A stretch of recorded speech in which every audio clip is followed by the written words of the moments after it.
దేవతలారా రండి, నాకు కాఫీ నేర్పించి పోండి.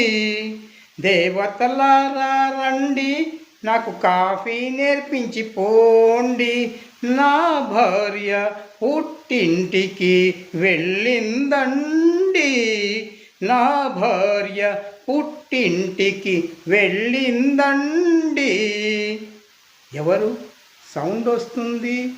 ఎవరొచ్చారై ఉంటారు ఈ టైంలో? నువ్వా? ఎందుకు వచ్చావు? ఫోన్ చేసి రావాలనేటటువంటి తెలివి ఉండాలి. నా భార్య ఊరెళ్ళింది, ఎందుకు వచ్చావు మరి? నాకు తలనొప్పిగా ఉంటే కాఫీ పెట్టుకోవాలని